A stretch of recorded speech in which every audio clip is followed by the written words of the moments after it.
Hi friends, this is Venkatesh Devasani.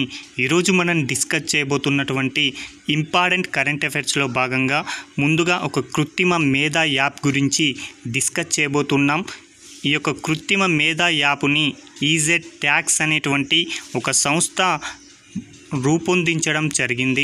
కాబట్టి చాలా important అండి. ఇటీవల కాలంలో వార్తల్లో నిలిచినటువంటి కృత్రిమ మేధ ఆధారిత యాప్ను ఏ సంస్థ రూపొందించింది అని అడుగుతాడు. కాబట్టి ఈజెడ్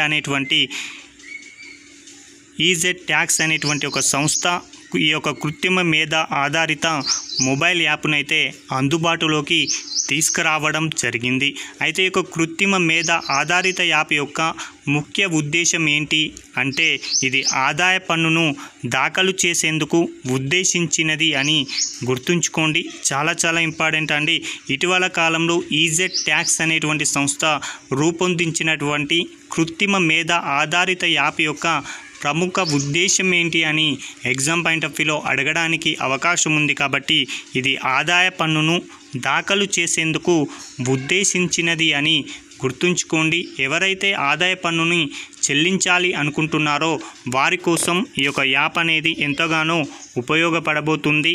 ఇలాంటి తరహా యాప్ అనేది రావడం భారతదేశంలోనే ప్రథమం అని గుర్తుంచుకోండి. ఇక్కడ ఎగ్జామ్ పాయింట్ ఆఫ్ వ్యూలో ఏ విధంగా ప్రశ్న అడుగుతారంటే, ఇటీవల కాలంలో ఈజెడ్ ట్యాక్స్ అనేటువంటి సంస్థ రూపొందించినటువంటి కృత్రిమ మేధ ఆధారిత యాప్ యొక్క ప్రముఖ ఉద్దేశం ఏంటి అని అడుగుతాడు. కాబట్టి ఇది ఆదాయ పన్నును దాఖలు చేసేందుకు ఉద్దేశించినది అని గుర్తుంచుకుంటే సరిపోతుంది.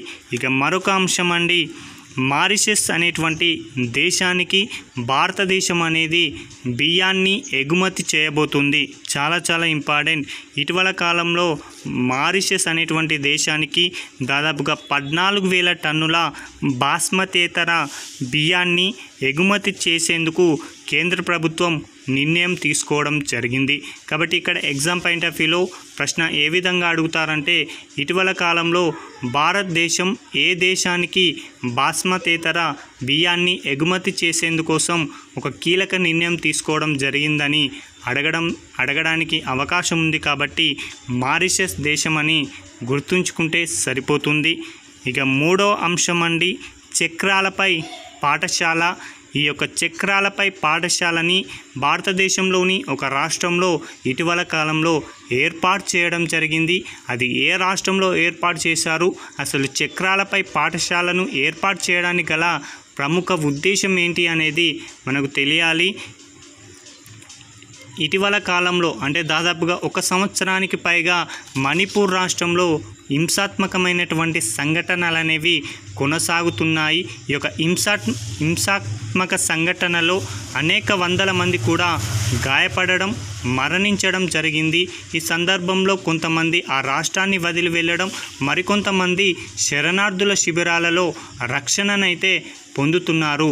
ఈ యొక్క శరణార్థుల శిబిరాలలో రక్షణ పొందుతున్నటువంటి పిల్లలకి వారి యొక్క ప్రాథమిక హక్కు అయినటువంటి విద్యను అందించాలి. అలాంటి వారు విద్యకు దూరం కాకూడదు అని భావించిన ఆ రాష్ట్ర ప్రభుత్వం ఎక్కడైతే శరణార్థులు శిబిరాలలో రక్షణ పొందుతున్న విద్యార్థులు ఎవరైతే ఉన్నారో వారి కోసం చక్రాలపైన ఈ యొక్క పాఠశాలనైతే నెలకొల్పబోతున్నారు.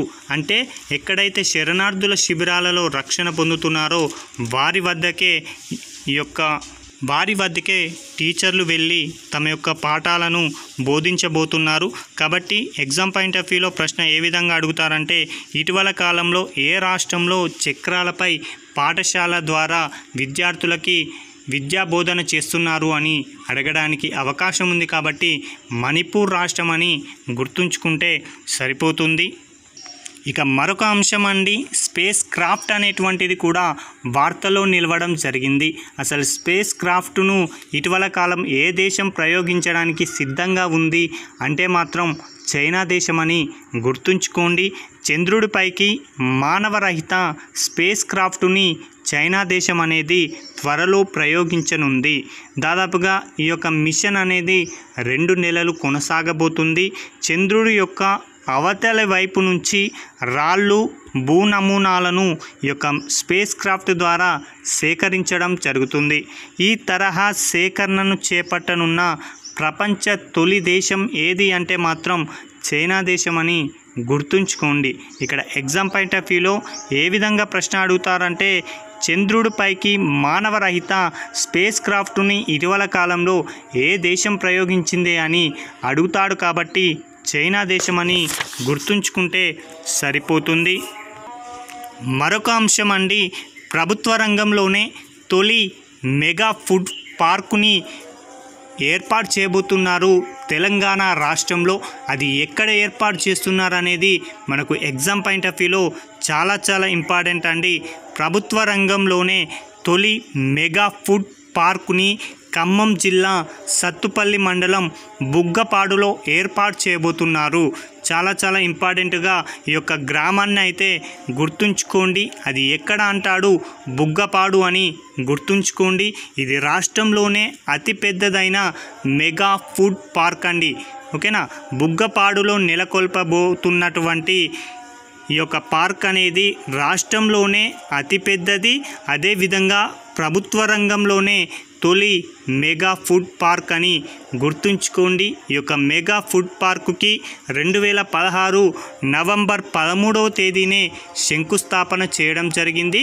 ఇది త్వరలో 2024 సంవత్సరంలో ప్రారంభించబోతున్నారు. దాదాపుగా 200 ఎకరాల విస్తీర్ణంలో. కాబట్టి ఇక్కడ ఎగ్జామ్ పాయింట్ ఆఫ్ వ్యూలో ప్రశ్న ఏ విధంగా అడుగుతారంటే ప్రభుత్వ రంగంలోనే తొలి మెగా ఫుడ్ పార్కుని ఇటీవల కాలంలో ఎక్కడ నెలకొల్పారంటాడు, బుగ్గపాడు అని గుర్తుంచుకోండి. అది ఏ జిల్లా అంటే మాత్రం ఖమ్మం జిల్లా అని గుర్తుంచుకోండి. లేదా రాష్ట్రంలోనే అతిపెద్ద మెగా ఫుడ్ పార్కుని ఇటీవల కాలంలో ఎక్కడ నెలకొల్పారని అడుగుతాడు. కాబట్టి ఖమ్మం జిల్లా సత్తుపల్లి మండలం బుగ్గపాడు అని గుర్తుంచుకోండి. ఇవండి ఈ రోజుకు సంబంధించినటువంటి ముఖ్యమైన కరెంట్ అఫైర్స్. Thank you.